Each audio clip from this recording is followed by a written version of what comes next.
Good evening, everybody. We're in the lesson of the Peticha LeChochmat HaKabbalah. First of all, I want to make sure that you received the new drawings. Underneath my picture, there's a link, and from that link you can download the new drawings. I sent you two drawings.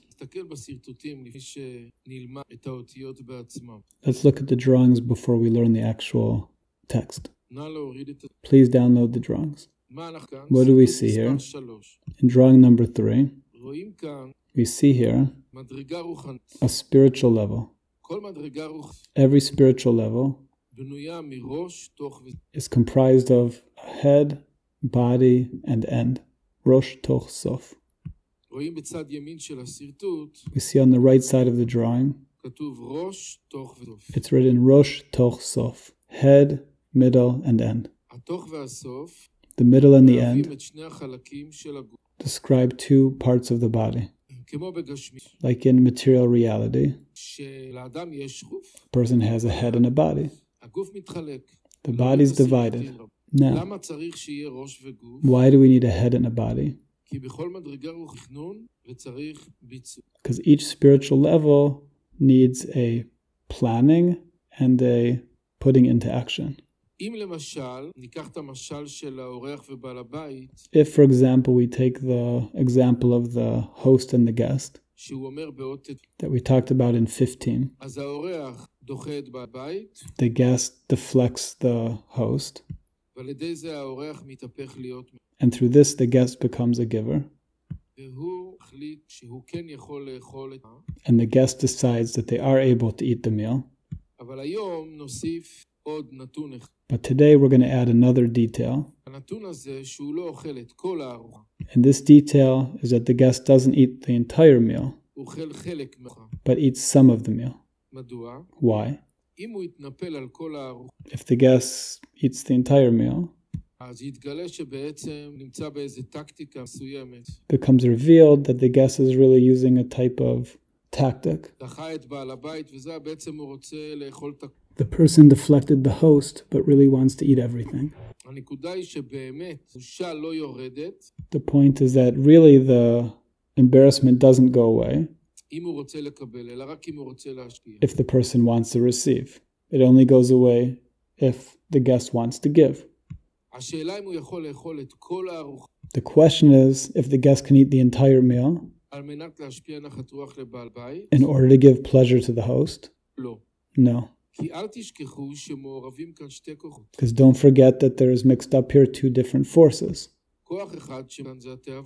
One force is the guest's appetite and hunger, desire to receive. The other force mixed up here is the embarrassment that causes the guest not to want to receive the meal. But the guest wants to eat only in order to give pleasure to the host. If so, then we see here in the drawing number 3, we see in the head aspect there's two parts. The right part is direct light, and the left part is returning light. Please download the drawings through the link, and it's worthwhile to print them. What is direct light we learned? Light that's drawing forth from the Creator to the created being. So we see here Keter Chochma Bina, Zeranpin, and Malchut. What we learned in number 5. Afterwards, when the light arrives to Malchut, the Malchut is called mouth, the mouth of the head. And above it is a Masach. What's the Masach? The power of her deflecting the light. The hard decision she makes not to receive the light. And then we have on the left side the returning light that goes from below to above. From Keter to Malchut. So this represents the deflection of the light. We could add here that since it says that Malchut is called the mouth, the peh, because all of these sefirot are aspects of the head. So we could add to the drawing that the keter is the skull, chochma is the eyes, bina ears, zeranpin is the nose, the parts of the head, and malchut is the mouth. So therefore in drawing number 3, we see here the direct light, which is the Baal HaBayit wanting to give the light, which is God, HaKadosh Baruch Hu. God wants the created being to receive and shines the light. The pleasure, whether it's in physicality or in spiritual pleasure. And then the masach that is on the malchut of the head deflects the pleasure, and then it becomes revealed the returning light. Now, the guest that deflects the giving of the Baal HaBayit, of the host,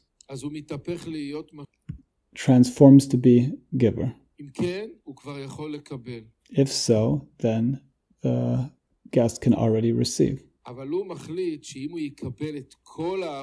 the guest decides that if it receives all of the meal,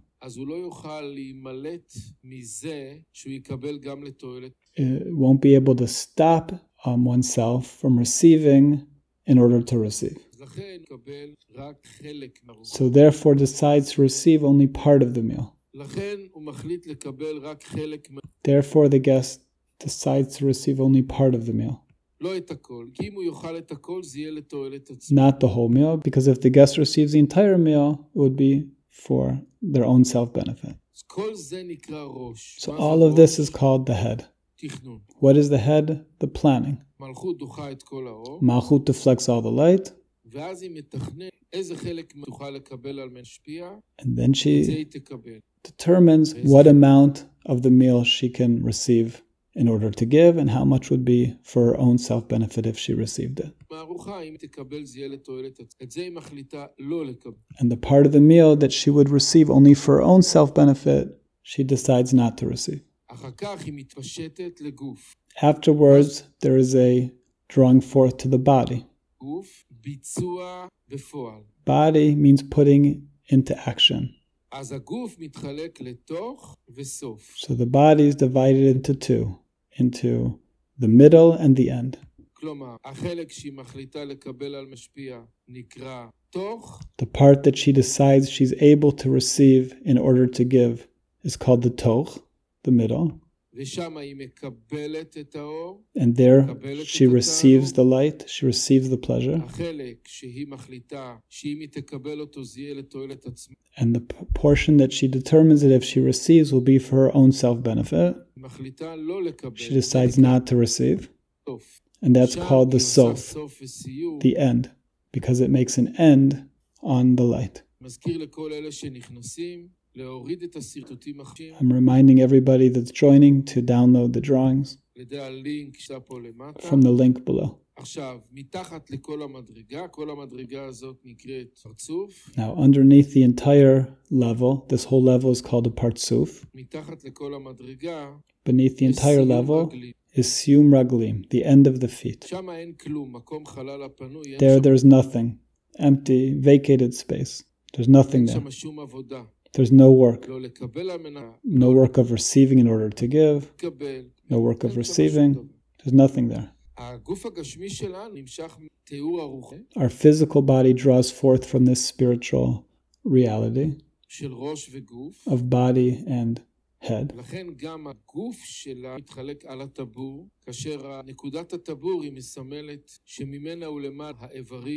Therefore, also our body is divided by the belly. From the point of the belly button and above is our more refined organs. What's called in the Zohar the life organs, the lungs, and similar. And from the taborim below are the lower organs, which are called the organs of digestion, the sexual organ, the legs. That's drawing number 3. If something's not understood in the drawing, please ask. The Rebbe says that the light is always drawing from Keter, which is God's desire to give goodness to creation. Go through Keter Chochma Bina Zer Anpin to the vessel, which is the created being. And then Malchut deflects the light. The Rebbe says we'll now go on to drawing number 4. In drawing number 4, there's 2 parts. The right part is like drawing number 3. There's no difference. We see the direct light coming from above to below, returning light being deflected from below to above, what we learned. We have the Malchut here that is unifying, Malchut Mizdaveget. Then we have the body and the end, and we have a Malchut that is ending, Malchut Mesayemet. This is a general drawing. It's not even written the Sefirot inside. Now the left side of drawing number 4 is a little more developed. Pay attention. Before we learn the left side, we'll say something else. When the light draws forth to Malchut, the Malchut deflects the light. That's called the returning light that's deflected.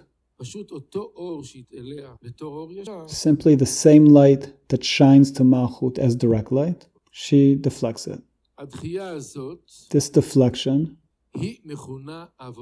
is called work. We need to remember well that Malchut is the big desire to receive, the maximum desire to receive, and she very much wants to receive the light.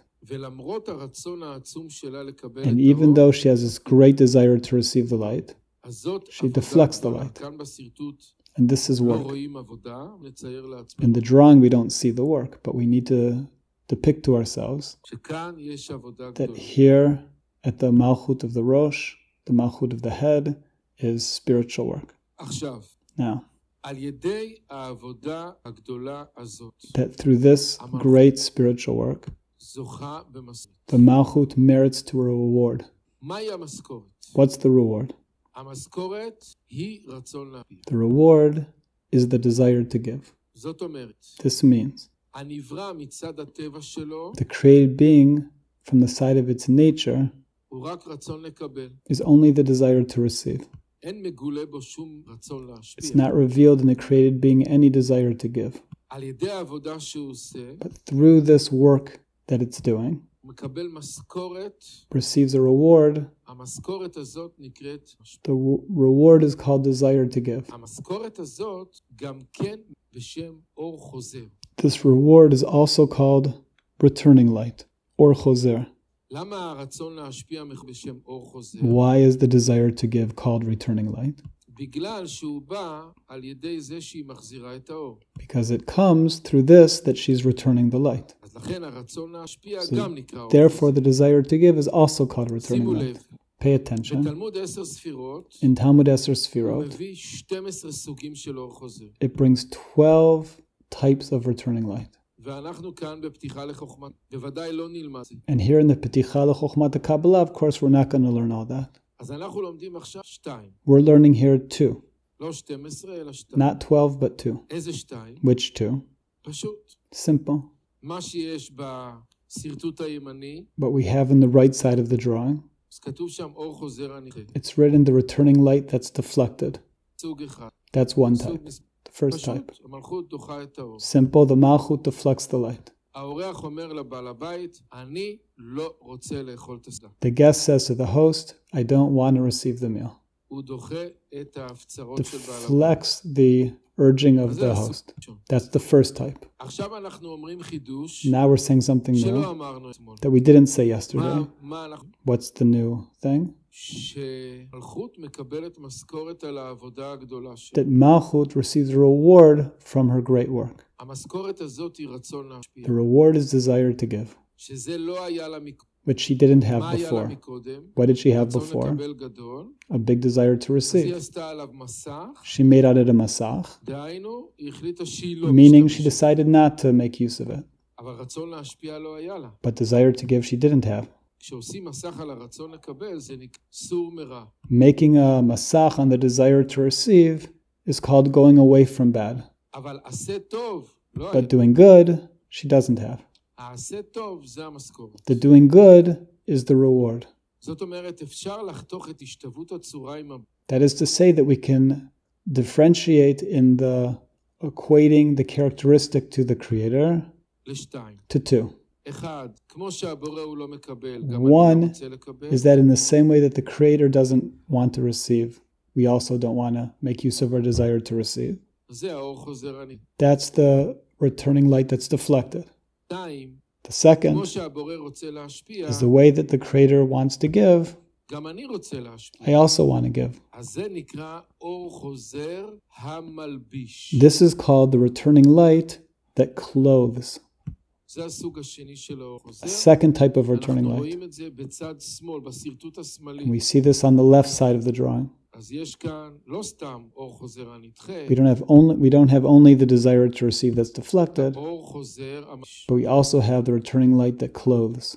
I'm reminding everybody that's coming in, first of all, welcome. And second of all, please download the drawings at the link that's underneath my picture. And it's worthwhile to print them. Why is it worthwhile to print them? So that you can write on them things that aren't written. So this desire to give, it's called the returning light that clothes. What does it mean to clothe? To receive.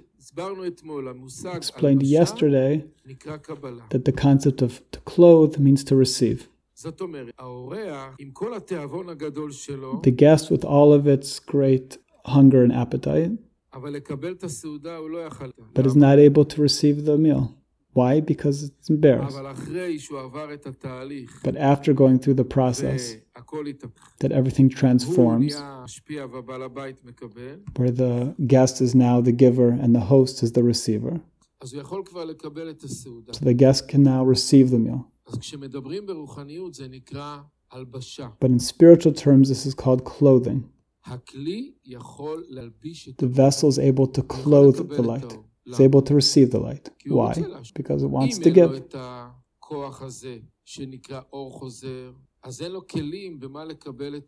If it doesn't have this force of returning light, then it doesn't have a vessel to receive the light. But if it has this returning light that's called the returning light that clothes, meaning it has the desire to give, wants to give to the Creator, then is able to receive the meal. That's called the returning light that clothes, and is then able to receive the light. Is this clear? If not, then ask.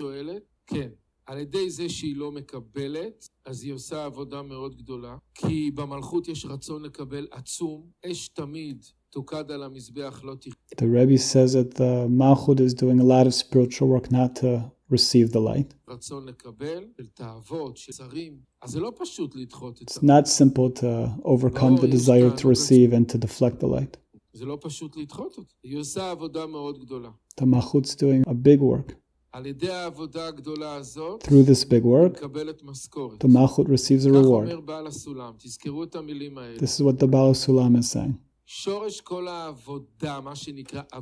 That the source of all of our spiritual work, of serving God, or inner work, is all rooted in making a masach.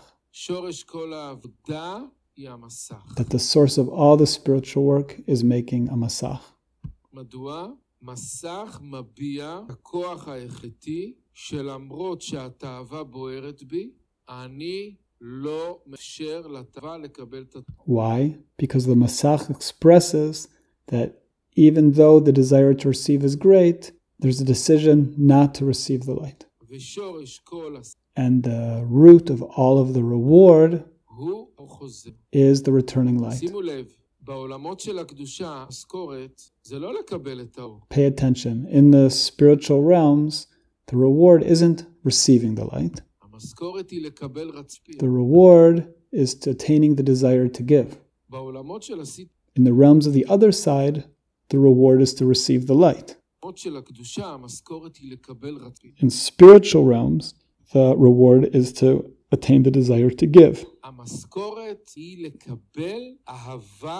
The reward is to receive having love for others, which is something that we don't have from our nature. So what's a reward? My Rebbe would say, what's a reward? Something that I don't have. I don't have money.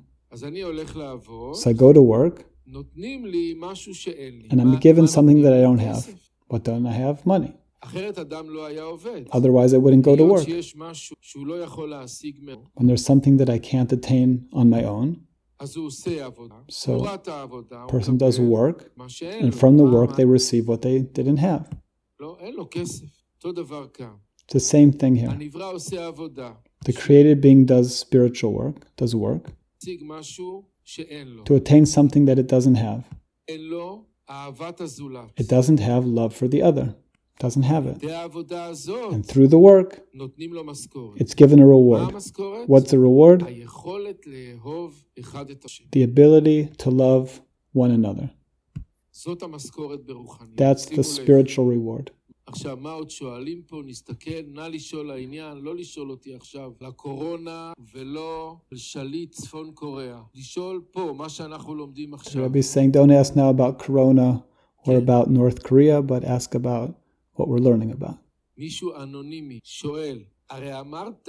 Someone's asking, but you said in the earlier lessons, gave an example about making a plans on paper and then putting it into action. Rebbe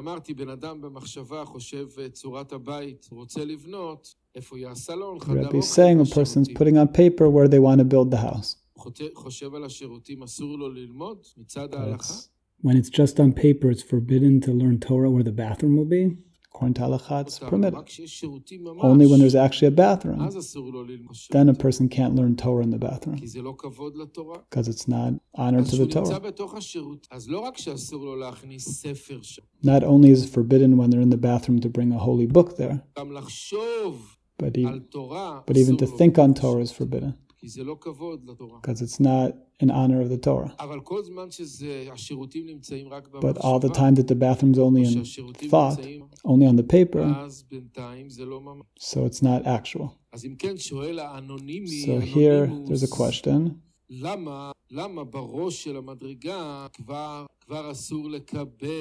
So why in the head aspect of the spiritual level, it's already forbidden to receive? Because it's only thought. The Rebbe answers that this is the planning of what will be forbidden to receive. It's the planning. Only in the body does this actually come into action.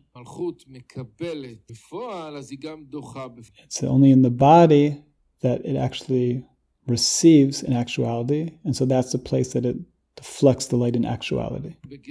In the head, it's all still in the framework of planning.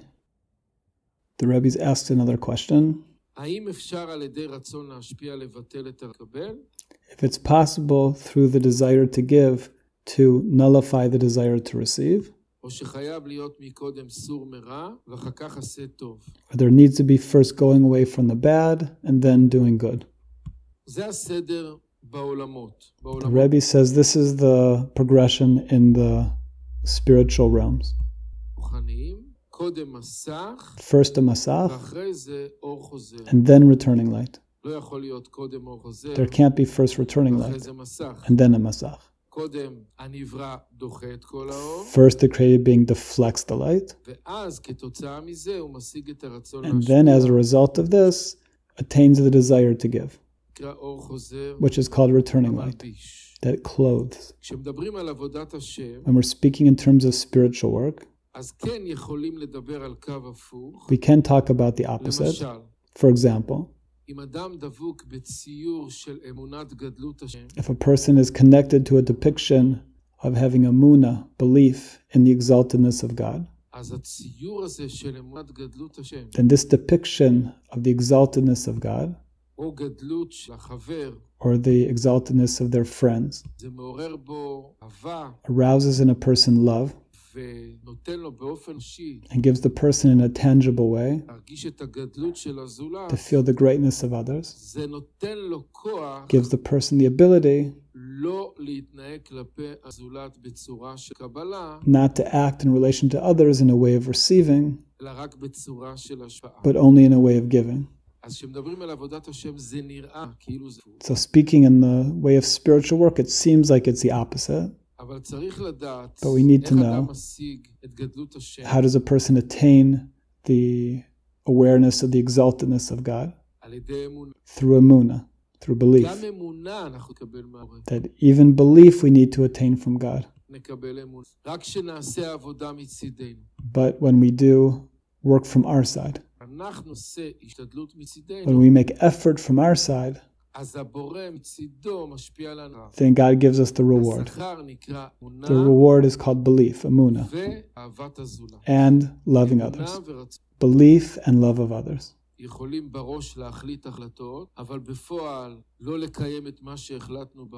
There's a question if we're able to make decisions in our mind, but then not be able to make those decisions come to fruition. The Rebbe says, of course. That's called in spiritual terms the breaking of the vessels. When the body doesn't put into action what was decided in the mind, that's called the breaking of the vessels. The Rebbe says, now let's look at the left side of drawing number 4. Pay attention now. The direct light shines. In the right drawing, there's no details, just the returning light. But in the left drawing, there's already details. Someone who's joining, please download the drawings. The direct light contains 100% and divides into 2. Inner light 10%, surrounding light 90%. What's inner light and what's surrounding light?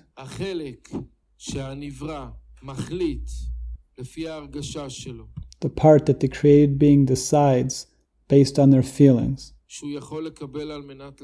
that they're able to receive in order to give, decides to receive. That's called inner light. That's the 10%. 90% the pleasure is too big, and the created being feels that if they receive this pleasure, it'll be for their own self-benefit, so decides not to receive it. So therefore it's called surrounding light. Now, the returning light that clothes, which is desire to give of the created being, clothes on who? On the inner light. You can see the arrows from the returning light that clothes to the inner light. Meaning, the desire to give of the created being clothes in its planning 10% of the divine light. This is to say, I'm returning again, the guest that decides that it will eat from the meal in order to give pleasure to the host. But if the guest will fall on the entire meal, eat the whole meal, they'll fall to a level of receiving only for their own self-benefit. So decides to go in a balanced way. The desire to receive wants to receive everything. And the desire to receive that wants to receive everything is in harmony with what the host wants. The host wants the guest to receive everything. But the guest is embarrassed. So the guest decides to receive a little bit. A compromise, the middle column. What it's able to receive in order to give, it will receive. And what it can't receive in order to give, it won't receive because of its embarrassment. So this draws forth from the spiritual realms, meaning that there comes 100% of the light. There's a deflection of all 100% of the light. This is the right drawing. The returning light that's deflected is a deflection of all the light. This deflecting of all 100% of the light comes first of all to prove to itself that it's able to give up on everything.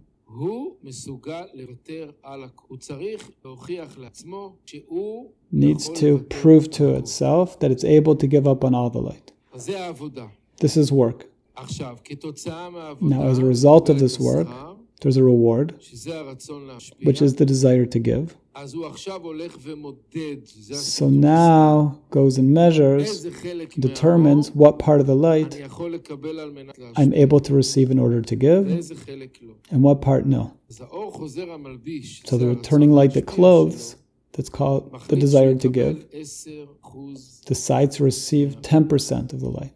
And 90% it will leave without receiving it. And afterwards it does this in actuality. The drawing forth to the body is called putting into action. So we see the bodies divide into two parts, toch and sof, middle and end. In the middle is the desire to receive that's fixed. This is 10%. 10% of the desire to receive is able to receive 10% of the light. This is the inner light. Afterwards, underneath the tabor, underneath the malchut that's ending of the middle, there's a desire to receive that's not fixed. This is the 90% that it doesn't receive. And therefore the light is outside. As it says here, or makif, surrounding light, outside of the vessels. 90%. This is the percentage of the light that was meant to be received, but determined it was not able to receive. Here it's described the system of every spiritual partzuf. Every spiritual level is built in this way. This is called a zivug dehaka'ah, a unification of hitting. That means haka'ah, hitting, is the action of the masach. It's deflecting the light. Say, I don't want to receive. Deflecting everything. And afterwards, by this hitting, deflection, there becomes revealed the desire to give. And then the created being is able to experience some of the light. And that's called zivug, unification. So it's called a zivug dehaka'ah, a unification from the hitting, a unification that comes from the deflection. The ability to receive the upper light and the pleasure comes from the trial of the deflection, the light shining and then giving up on the light.